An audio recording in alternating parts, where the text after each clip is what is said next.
Unfortunately, there is not any pigment that we could add to green to remove it out of your hair.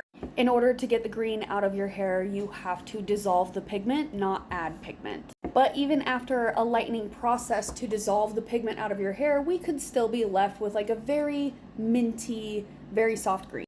This is where we are going to use the A+B=C equation to figure out what color we need to be putting on our green to balance it. Make it a neutral color. How dark in level is our green? Is it a very intense green, or is it more like a pastel minty green?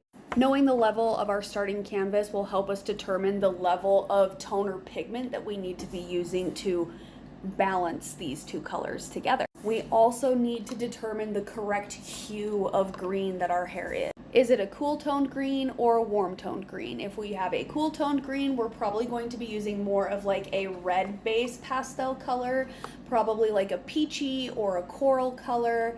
If we are warm toned green, we are going to be using a cooler toned pink color that has a little bit more purple to help balance out these warmer, more yellow tones in the green that you have.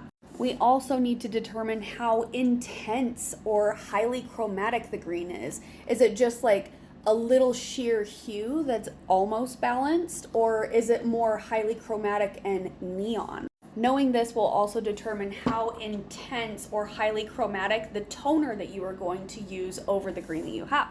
Like if we're starting here and wanting to go here, we're going to use this color. But if we're starting here and wanting to go here, we don't want to use this color because it's going to shift it this way.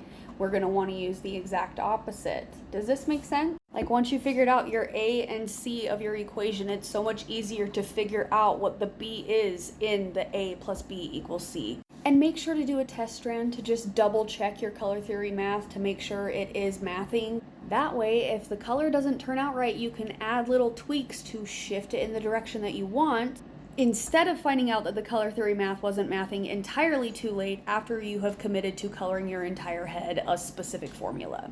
Make sense?